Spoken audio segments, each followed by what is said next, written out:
شاب نشا فی عبادت ربہ. کیا بات کہی اللہ کے رسول صلی اللہ علیہ وسلم. وہ نوجوان، وہ جوان جو اپنے رب کی عبادت میں مصروف. عبادت صرف نمازی نہیں ہوتی ہے بس گئے ظہر میں 4 رکعت پڑھ کے چلے آئے، مغرب میں 3 پڑھ کے چلے آئے، عشاء میں 4 رکعت پڑھ کے چلے آئے. عبادت صرف یہی نہیں ہوتی. جو چیز بھی عبادت کہلاتی ہے، اور وہ نوجوان جو اللہ کی عبادت میں ہر وقت مصروف ہے، وہ اللہ کے عرش کے سائے میں ہوگا.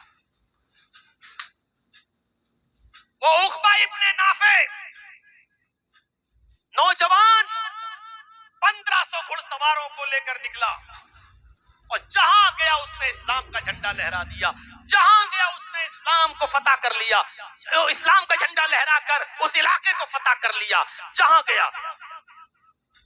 بخاری شریف کے اندر ایک واقعہ آیا ہے، مرثد ابن ابی مرثد رضی اللہ تعالیٰ عنہ جو حالت کفر میں تھے، اسلام لائے تو اللہ کے نبی جناب محمد رسول اللہ صلی اللہ علیہ وسلم نے ان کو مکے میں بھیجا، کیونکہ یہ پہلے چوریاں کیا کرتے تھے. اسلام لانے کے سے پہلے ان کو معلوم تھا کہ چور بیڑیاں کیسے توڑتا ہے، تالے کیسے توڑتا ہے، چوری کیسے کرتا ہے. تو کچھ صحابہ مکے میں کافروں کے پاس قید تھے.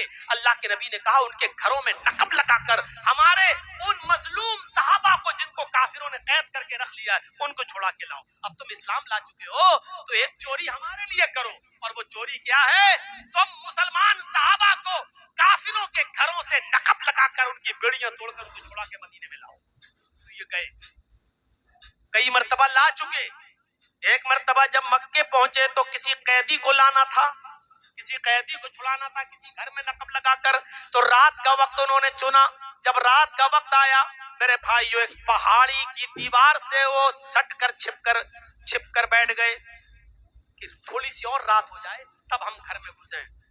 اچانک وہاں سے ایک عورت آتی ہے، اس نے پہاڑی کی دیوار کے اوپر ایک سایہ دیکھا، کالے رنگ کا سایہ دیکھا. وہ سمجھ گئی کہ اس پہاڑی کے آس پاس کوئی آدمی موجود ہے. وہ چونکہ بدچلن عورت تھی جس کا نام عناق تھا، وہ قریب آتی ہے، اور جب پہاڑی کے قریب آتی ہے تو کیا دیکھتی ہے کہ اس پہاڑی کے پیچھے تو ایک آدمی چھپا ہوا ہے. رات کے اندھیرے میں جب یہ اور قریب گئی تو پہچان جاتی ہے اور کہتی ہے ارے تم تو مرثد ہو. حضرت مرثد نے جب اپنا چہرہ اٹھا کر دیکھا تو کہنے لگے ارے تم تو عناق ہو، اتنی رات میں تم یہاں کیا کرنے آئی ہو؟ اس نے کہا اے مرثد کیا ہو گیا تمہیں؟ اتنے دنوں سے اتنے سالوں سے تم کہاں غائب تھے؟ میں تمہاری جدائی کے لیے تڑپ گئی، میں کتنی پریشان ہوں، میں نے کتنی تمہیں بار یاد کیا. چلو چلو باقی باتیں کل ہو جائیں گی، آج کی رات فضول باتوں میں مت گزارو، میرا گھر خالی پڑا ہے، آؤ پہلے اپنے گھر چلتے ہیں، پہلے اپنی آرزویں پوری کرتے ہیں، اپنی تمنائیں پوری کرتے ہیں. یہ کس نے کہا؟ عناق نے. کس سے کہہ رہے ہیں؟ حضرت مرثد ابن ابی مرثد سے. اور یہ مرثد خود اس کے عورت سے پہلے تعلقات قائم کر چکے ہیں، زمانے جاہلیت میں اسلام لانے سے پہلے اس کے ساتھ زناکاری کر چکے ہیں، اس کی دوستی بھی ان کے ساتھ رہ چکی ہے. لیکن جب عناق ہاتھ پکڑ کر کھینچتی ہے کہتی جلدی چلو، اس رات کا وقت کہیں گزر نہ جائے، آؤ میرے گھر میں چلو. جیسے ہی عناق نے مرثد ابن ابی مرثد کا ہاتھ پکڑا، حضرت مرثد نے اس کے ہاتھ کو پکڑ کے جھٹک دیا اور کہنے لگا عناق دور ہو جاؤ، اب میں وہ مرثد نہیں رہا جو تم سمجھ رہی ہو. تم میرے ان ہاتھوں کو پکڑ رہی ہو، ان ہاتھوں نے جناب محمد رسول اللہ کے ہاتھوں کو چھو لیا ہے، یہ ہاتھ محمد رسول اللہ کے ہاتھ کو ٹچ کر چکے ہیں، اب یہ کسی حرام چیز کو نہیں چھو سکتے ہیں. عناق نے کہا تو پھر میں شور کروں گی، تم چوری کرنے آئے ہو، تم ان گھروں میں گھس کر چوری کرتے ہو. کہا کہ تمہیں جو کرنا ہو کرو، لیکن میں تمہارے ساتھ نہیں چل سکتا، میں زنا نہیں کر سکتا. چلاتی وہ چیختی وہ عورت عناق، لوگو ایک آدمی آیا ہے تمہارے گھروں میں چوری کرنے کے ارادے سے آ گیا ہے، جلدی نکلو، وہ تمہارے گھر میں چوریاں کر ڈالے گا، تمہارے گھروں کو لوٹ لے گا، جلدی نکلو. اس کی آواز سن کر محلے کے لوگ ادھر ادھر سے نکلنا شروع ہوئے. حضرت مرثد ابن ابی مرثد فرماتے ہیں کہ لوگوں کو آتا دیکھ کر میں رات کے اندھیرے میں بھاگا، بہت تیزی کے ساتھ بھاگا اور ایک پہاڑی کے اوپر چڑھ گیا. مجھے وہاں سے ایک غار دکھائی دی، نیچے اترا، اس پہاڑی کے نیچے اور اس غار کے اندر میں چھپ گیا. ان لوگوں نے بھاگتے ہوئے تو مجھے دیکھا، لیکن رات کے اندھیرے میں ان کو یہ پتا نہ چل سکا کہ میں کس پہاڑی کے اوپر چڑھا. وہ میری پہاڑی کے اوپر بھی آ گئے، ڈھونڈتے ہوئے وہ میری پہاڑی کے اوپر بھی چڑھ گئے اور پھر دائیں بائیں دیکھنے لگے، لیکن وہ مجھے نہیں دیکھ سکے، جبکہ اسی پہاڑی کے نیچے گفا تھی جس گفا میں چھپا ہوا تھا. اللہ کی قسم، مرثد ابن ابی مرثد کہتے ہیں، بخاری کی روایت ہے، اللہ کی قسم ان لوگوں نے اس پہاڑی کے اوپر کھڑے ہو کر پیشاب بھی کیا اور ان کا پیشاب نیچے میرے سر کے اوپر گر رہا تھا، ان کا پیشاب میرے سر کے اوپر آ رہا تھا، لیکن میں دائیں بائیں ہلنے کی کوشش نہیں کیا. اگر ہلوں گا تو ان کو پتا چل جائے گا کہ میں یہاں ہوں. جب ان کو پتا چلا کہ میں نہیں ہوں تو وہ لوگ بھی وہاں سے چلے گئے اور میں تھوڑی دیر کے رکا، اور تھوڑی دیر کے بعد جب میں غار سے نکلا تو دیکھا کہ سب جا چکے ہیں، ناک بھی جا چکی ہے. تو پھر میں نکلا اور میں نے ایک گھر میں نقب لگایا اور ایک موٹا تازہ تگڑا آدمی میں اس کو چھڑا کے لایا. میں نے اس کو اپنے کاندھے پر سوار کیا، لیکن وہ اتنا بھاری تھا جو مجھے بار بار تھکا دیتا تھا. میں اس کو گھر سے نکالنے میں کامیاب رہا، اور جب میں سنسان جنگل سے نکلا تب آ کر میں نے اس کے پیروں کی اور ہاتھوں کی بیڑیاں توڑ کر اس کو مکے تک پہنچایا. وہ مکے سے مدینے تک پہنچایا. اب وہ مدینے آ گئے. اب یہاں اللہ کے رسول صلی اللہ علیہ وسلم کے پاس جب مرثد ابن ابی مرثد آئے، کہا اللہ کے رسول میں ان کو لے کر آیا ہوں، نماز کا وقت تھا، نماز ادا کی گئی. اللہ کے نبی نے کہا مرثد مبارک ہو، تم دین کا کتنا اچھا کام کر رہے ہو. حضرت مرثد کہتے ہیں اللہ کے نبی آج میں تم سے آپ سے کچھ مانگنا چاہتا ہوں. اللہ کے نبی نے کہا مرثد میرے پاس دینے کے لیے کیا ہے، بتاؤ تم کیا مانگنا چاہتے ہو. حضرت مرثد کہتے ہیں اے اللہ کے رسول ایسا معاملہ ہے، میں اس جنگل میں گیا، میرے پاس ایک عورت آئی، وہ میری دوست رہ چکی ہے، اس کے ساتھ زمانے جاہلیت میں میرے تعلقات بھی قائم ہو چکے ہیں، اس سے مجھے محبت ہے اور اس کو مجھ سے بھی محبت ہے، بے انتہا محبت ہے. میں چاہتا ہوں کہ اس اناق سے میں نکاح کر لوں، اگر آپ کی اجازت ہو تو کیا میں اس عورت سے اناق سے نکاح کر سکتا ہوں. اللہ کے نبی صلی اللہ علیہ وسلم کچھ دیر خاموش رہے، اور خاموش رہنے کے بعد پھر آپ نے تھوڑی دیر کے بعد مرثد ابن ابی مرثد سے کہا اے مرثد، اللہ رب العالمین نے قرآن کے اندر یہ آیت نازل فرما دی ہے کہ الزانی لا ينکح الا زانیۃ او مشرکۃ، کوئی زناکار مرد کسی زانیہ سے شادی کرتا ہے یا کسی مشرکہ عورت سے شادی کرتا ہے، اور کوئی زانیہ عورت کسی زانی مرد سے یا مشرک مرد سے ہی نکاح کرتی ہے. اے مرثد تم اسلام لا چکے ہو، تم با ایمان ہو چکے ہو، تم مومن ہو چکے ہو، قرآن کی آیت کی روشنی میں تمہارا نکاح کسی زانیہ اور بدچلن عورت سے اور مشرکہ عورت سے تمہارے لیے جائز نہیں ہے. اسلام لانے کے بعد تمہیں اپنی اس محبت کو قربان کرنا ہی ہوگا. اور حضرت مرثد مان جاتے ہیں اللہ کے رسول کی بات. ٹھیک ہے، جب قرآن کی آیت ہی نازل ہے اور اس میں منع کر دیا تو میں اس کے ساتھ نکاح نہیں کروں گا. میرے بھائیوں، اس نے موقع دیا، آؤ گھر میں اکیلا پن ہے، تنہائی ہے، ہم بھی اکیلے ہیں، خوبصورت ہے اناپ سب کچھ، لیکن کیا کہہ رہے ہیں حضرت مرثد ابن ابی مرثد؟ نہیں، ان ہاتھوں نے محمد رسول اللہ کے ہاتھوں کو چھو لیا ہے، اب کوئی حرام چیز میں نہیں چھو سکتا. اے اناپ تو جاؤ، میں تیرے ساتھ زنا نہیں کر سکتا، یعنی میں اللہ سے ڈرتا ہوں. میرے بھائیوں، یہ چلن بدکار عورتوں کے پاس تو آدمی پیسہ دے کر جاتا ہے، یہاں اس کی بات ہو رہی ہے جس کے پاس پیسہ نہ ہو، عورت خود دولت لٹا رہی ہو، عورت خود روم دے رہی ہو، عورت خود تنہائی کا موقع دے رہی ہو، اور ذات و منصب والی ہو، اور چاہو جلال والی بھی ہو، پیسے والی بھی ہو، دولت والی بھی ہو، عزت والی بھی ہو، اور خوبصورت بھی ہو، ایسی عورت کو کہہ دینا کہ میں اللہ سے ڈرتا ہوں، ایسا شخص قیامت کے دن عرش کے سائے میں. صفت الصفوہ علامہ ابن القیم الجوزی کی پڑھیں گے تو اس میں ابن سیرین کا بھی ایک واقعہ آپ کو ملے گا. ابن سیرین جو بزازی کا کام کرتے تھے اور کپڑے کی گٹھری لاد لاد کر کپڑا بیچا کرتے تھے، ان کے علاقے بستی میں، جس بستی میں وہ کپڑا بیچنے جاتے تھے، اسی بستی میں ایک امیر زادی بیوہ عورت رہتی تھی. میرے الفاظ پر غور کیجئے گا، امیر زادی بیوہ، یعنی پیسہ دولت کی مالک تھی وہ، اور بیوہ تھی، اس کا شوہر مر گیا تھا، اس کی کئی نوکرانیاں تھی، اس نے اپنی نوکرانیوں کو لگا رکھا تھا. جس خوبصورت نوجوان لڑکے کو دیکھو اس کو میرے پاس بھیج دیا کرو، اور وہ ہمارے ساتھ رنگ رلیاں اس کے ساتھ بناتی تھی۔ تو ایک موقع پر اس کی ایک نوکرانی نے کہا کہ ایک امام صاحب ہیں، بہت خوبصورت ہیں، حسین و جمیل ہیں، جوان ہیں، اور وہ کپڑا بیچتے ہیں، کہو تو ان کو آپ کے پاس لے کر آؤں؟ تو وہ عورت بیوہ کہنے لگی بالکل ان کو لے کر آئیے۔ اور یہ نوکرانی ان سے کہنے لگی آپ کپڑا بیچ رہے ہیں؟ کہاں؟ ارے میری مالکن بہت پیسے والی ہیں، ان کو کئی کپڑے چاہیے، آپ چلیے، وہ بہت نیک ہے، پردہ کرتی ہیں، گھر سے باہر نہیں نکلتی، اس لیے آپ کو کپڑا لے کر گھر پہ چلنا پڑے گا۔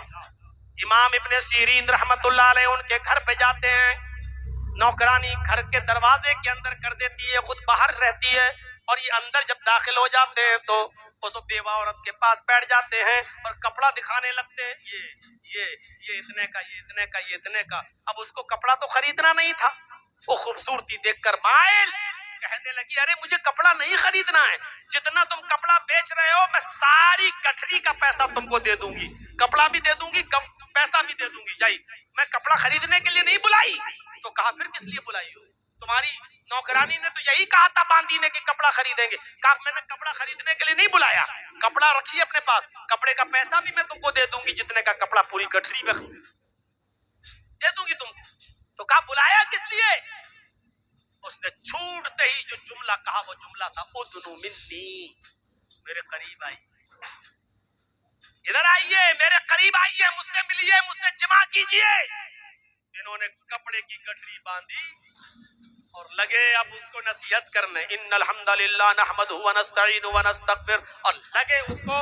اللہ کے رسول نے یہ فرمایا، قرآن میں یہ آیا ہے، اور زنا کی مذمت اور زنا کی برائی اور زنا کا عذاب اور زنا سب کچھ، لیکن اس کے اوپر تو بھوت چڑھا تھا، اس کی کھوپڑی پر بھوت چڑھا تھا جوانی کا۔ کہنے لگی اچھا سب باتیں آپ کی سن لی، ارے ٹھیک ہم توبہ کر لیں گے بعد میں، لیکن ابھی آئی ہے۔ کہنے لگے یہ تو مانے گی نہیں، ان کی نصیحتیں وہاں کوئی کام ہی نہیں آ رہی، جو نصیحت کر رہے ہیں وہ کہہ رہی اپنی جیب میں رکھو، آؤ، ہر بات پہ کہتی ادنو منی، میرے قریب آؤ۔ انہوں نے کہا اچھا سنو، مجھے بہت تیز لیٹرین لگ رہی ہے۔ امام ابن سیرین نے فرمایا مجھے بہت تیز قضاء حاجت کی ضرورت ہے، مجھے لیٹرین لگ رہی ہے، آپ مجھے اپنا باتھ روم بتا دیجئے کہاں ہے۔ اس نے کہا بس اتنی سی بات، چلو میں بتا دیتی ہوں، جلدی سے فارغ ہو کے آئیے، لیکن آئیے ہمارے پاس۔ ان کو باتھ روم میں یہ چلے گئے، اب یہ دیکھتے رہے کہ باتھ روم میں کتنے دیر بند رہیں گے، تھوڑی دیر کے بعد یہ نکلے تو کچن میں گھس گئے۔ کچن میں ایک نالی تھی، امام ابن سیرین کی نظر اس نالی پہ پڑی، جس میں وہ عورت جو برتن دھوتی تھی، وہ سب کیچڑ اور کچڑا اسی نالی میں جمع ہوتا تھا، اور اسی نالی کے ذریعے وہ وہاں سے پانی نکلتا تھا، باہر جاتا تھا۔ یہ اس کے پاس بیٹھ گئے اور جو کالی کیچڑ تھی اس نالی میں، اس کو ہاتھ سے لے کر اپنے کپڑوں پہ ملنا شروع کر دیا، اور پھر دوسرا ہاتھ لیا، کیچڑ ادھر ادھر سب جگہ اپنی گندگی سے لت پت کر لیا اپنے آپ کو، اور اس عورت کے پاس گئے، چلو آؤ، چلو کہاں چلنا ہے؟ اس کو جو بدبو لگی، اس نے کہا اے تیرا دماغ خراب ہے، یہ کیا کر کے آگے ہٹ بھگ بھگ بھگ۔ انہوں نے کپڑے کی گٹھری اٹھائی اور دروازے سے جیسی کھلا بھاگے وہاں سے، اور سیدھے اس گاؤں کے کنویں کے پاس آئے، جلدی سے اپنی گٹھری رکھی اور کپڑے اٹھا کے اسی کنویں سے دھوئے، اور کپڑا اپنا دھونے کے بعد کہتے ہیں اللہ تیرا شکر ہے کہ تو نے مجھے زنا سے بچا لیا، اللہ تیرا شکر ہے کہ تو نے مجھے میرا منہ کالا ہونے سے بچا لیا، وہ تو ہاتھ دھو کر نہیں، نہا دھو کر میرے پیچھے پڑ چکی تھی، آئے اللہ تیرا رحم و کرم رہا اور تو نے میرے دماغ میں یہ ترکیب ڈال دی اور اس ترکیب سے میں بچ گیا۔ میرے بھائیوں، اس طریقے سے لوگ اس زناکاری سے بچتے تھے، ورنہ عورتیں تو پورا موقع دیتی تھی، آؤ۔ حضرت یوسف علیہ السلام کے پاس کیا موقع نہیں تھا؟ بادشاہ مصر کی بیوی نے پورا موقع دیا تھا، یہ دروازہ بھی بند، وہ دروازہ بھی بند، یہ دروازہ بھی بند، ایک دروازہ نہیں، غلقت الابواب، کئی دروازے تھے، سارے دروازے بند کر کے کہنے لگی ہائی طلق، آئی یوسف آؤ میرے پاس۔ اور یوسف اگر اس کی بات مان لیتے تو 5 انگلی گھی میں، یوسف اگر اس کی بات مان لیتے تو کتنا قریبی بن کے رہتے، بادشاہ کی بیوی کتنا عزت دیتی، کتنا سمان دیتی، اپنے شوہر سے بھی چھپاتی، عزت بھی دیتی، دولت بھی دیتی، پیسہ بھی دیتی، اور اپنا جسم بھی دینے کے لیے تیار تھی، لیکن حضرت یوسف علیہ السلام بچے رہے اور یہی کہتے رہے قال معاذ اللہ، اللہ کی پناہ، اللہ کی پناہ، اللہ سے ڈرتے رہے اور اس عورت کے قریب نہیں گئے. تو میرے بھائیوں زنا سے بچنے والوں کے بہت سے واقعات ہیں. تو رجل دعته امرأة ذات منصب و جمال فقال انی اخاف اللہ. پانچواں وہ آدمی عرش کے سائے میں ہوگا جس کو کسی خوبصورت حسین و جمیل شریف عورت نے برے کام کے لیے بلایا اور اس نے کہہ دیا کہ میں اللہ سے ڈرتا ہوں. پانچواں آدمی. چھٹا آدمی کون سا ہوگا جو عرش کے سائے میں ہوگا؟ رجل تصدق بصدقۃ فاخفاها حتى لا تعلم شماله ما تنفق يمينه. چھٹا آدمی وہ اللہ کے عرش کے سائے میں ہوگا جس نے کسی کو چھپا کر چپکے سے صدقہ اور خیرات کیا ہوگا اور اتنا چپکے سے دیا ہوگا کہ داہنے ہاتھ سے دیا ہو اور بائیں ہاتھ کو بھی کسی کو خبر نہ ہو. بائیں ہاتھ کو بھی خبر نہ ہو, چپکے سے دیا ہو, دائیں ہاتھ سے دیا ہو اور بائیں ہاتھ کو بھی خبر نہ ہو. اس کا مطلب کیا ہے؟ مطلب یہ ہے شوہر اگر صدقہ کر رہا ہے تو بیوی تک کو پتہ نہ چلے, اور بیوی صدقہ کر رہی ہے کسی غریب کی مدد کر رہی ہے تو شوہر کو بھی پتہ نہ چلے. باپ دے رہا ہے تو بیٹے کو بھی پتہ نہ چلے, اور بیٹا دے رہا ہے تو باپ کو بھی پتہ نہ چلے. یہ ہے چپکے سے دینے کا مطلب. آئے رمضان کے مہینوں میں غریبوں کو ساڑیاں دینے والوں, رمضان کے مہینے میں غریبوں کو کپڑے دینے والوں, رمضان کے مہینے میں چادریں دینے والوں, صدقہ و خیرات کرنے والوں, اس غریب کی مدد کرتے وقت ویڈیو بنانے والوں, ان کے فوٹو کھینچ کے واٹس ایپ گروپ پہ ڈالنے والوں اور یہ دکھانے والوں کہ میں نے آج اتنے غریبوں کی مدد کی ہے, تم اللہ کے عرش کے سائے میں جگہ نہیں پاؤ گے, اس لیے کہ تم نے اپنے صدقے و خیرات کی نمائش کی ہے, تم نے اس غریب کو بھی ذلیل کیا ہے, تم نے اس غریب کو بھی رسوا کیا ہے. یہ کون سا صدقہ ہے کہ آپ غریب کی مدد کر رہے ہیں اور ایک بیچاری ایک عورت اپنے بچے کو لے کر آئی ہے, دودھ پی رہا ہے اس کا بچہ, اور اس کے ساتھ فوٹو, اس کو تیل دے رہے ہو, چاول دے رہے ہو, گیہوں دے رہے ہو, شربت روح افزا کی بوتل دے رہے ہو, اور اس کا فوٹو بھی کھینچ کے واٹس ایپ پہ ڈال رہے ہو کہ میں نے آج 10 غریب عورتوں کی مدد کی, آج میں نے 20 غریب عورتوں کی مدد کی. تم نے اس عورت کو بھی ذلیل کر دیا, جبکہ صدقہ و خیرات کا تو یہ حکم تھا کہ تم داہنے ہاتھ سے دو تو بائیں ہاتھ کو بھی خبر نہ ہو. یعنی اس عورت کی اور اس آدمی کی بھی عزت داؤں پہ نہ لگے, اس کی بھی بے عزتی نہ ہو جس کو آپ دے رہے ہو. تمہیں نمائش کی پڑی ہوئی ہے, تمہیں 100 آدمیوں کا روزہ افطار کراتے ہو تو فوٹو کھینچتے ہو, یہ نا آج میں نے 100 آدمیوں کو روزہ افطار کرایا ہے, دعا کرنا اللہ تعالیٰ سے کہ اللہ ہمارے روزہ افطار کو قبول فرمائے. اب کیا قبول فرمائے گا اللہ؟ تو نے پہلے اس کی نمائش کر دی ہے, تیرے اندر کا اخلاص پہلے مر چکا ہے.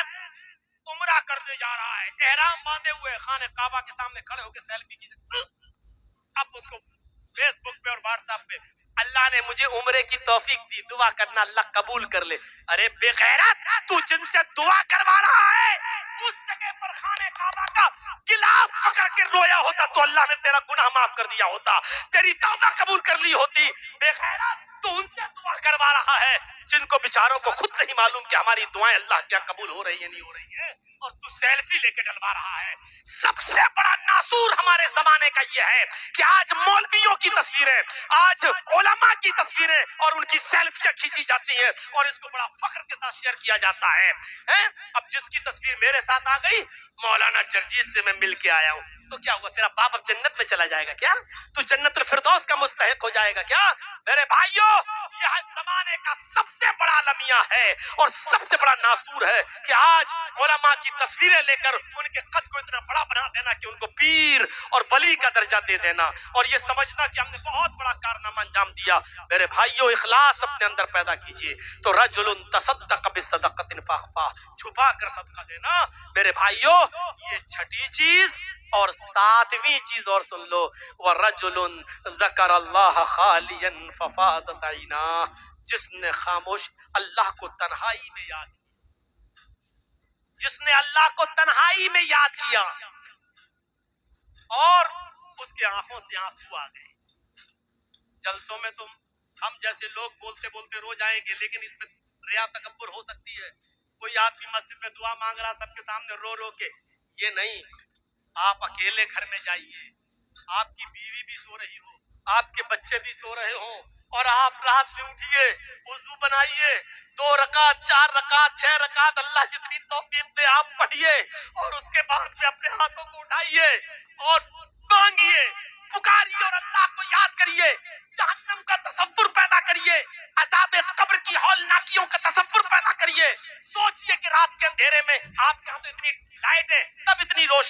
ذرا اس طرف نظر ڈال کے دیکھو کہاں کتنا اندھیرا جہاں کچھ نہیں دکھائی دے رہا، پھر قبر کا اندھیرا، پھر پٹھرے اور تختوں کا اندھیرا، اس زمین کے اندر ہمیں اور آپ کو جانا ہے۔ عذاب قبر کا تصور ہم کریں، قبر کے عذاب کا تصور اور جہنم کے عذاب کا تصور، اور اللہ کے ڈر سے اس موقع پر جو آنسو ہماری آنکھ سے آئیں گے اس میں دکھاوا نہیں ہوگا، اس میں ریا نمود نہیں ہوگی، کیونکہ آپ کی بیوی کو بھی پتا نہیں ہے، آپ کے بچوں کو بھی پتا نہیں ہے۔ اب آپ کی آنکھوں سے جو آنسو آ رہے ہیں وہ حقیقت کے آنسو ہیں، وہ واقعی اللہ کے سے ڈر کے آنسو ہیں۔ اس موقع پر روئیے، اور اللہ نے کہا جو تنہائی میں مجھے یاد کر کے رو دیا، رجل ذکر اللہ، جس نے تنہائی میں اللہ کو یاد کیا، ففاضت عینا، اور اس کی آنکھوں سے آنسو بہ گئے، آنکھوں سے آنسو نکل گئے، تو ان آنسوؤں سے ہم اس کے گناہوں کی سیاہی کو دھل دیں گے، اور یہ شخص کل قیامت کے دن عرش کے سائے میں جگہ پائے گا۔ تو اللہ کو تنہائی میں یاد کرو، اللہ کو اکیلے میں یاد کرو، اللہ کو اکیلے میں پکارو، اور اس سے جہنم کے عذاب سے پناہ مانگو۔ جتنے بھی بڑے بڑے صحابہ گزرے انہوں نے رات کی تنہائیوں میں خدمت خلق کی۔ حضرت عمر رات کے اندھیرے میں دیکھتے تھے کوئی بھوکا تو نہیں ہے، اور جو بھوکا ہوتا تھا اس کو پہنچاتے تھے، اور پھر دربار خلافت میں آ کر تہجد کی نماز پڑھتے تھے اور کہتے تھے ربنا صرف عنا عذاب جہنم ان عذابها کان غراما، اے اللہ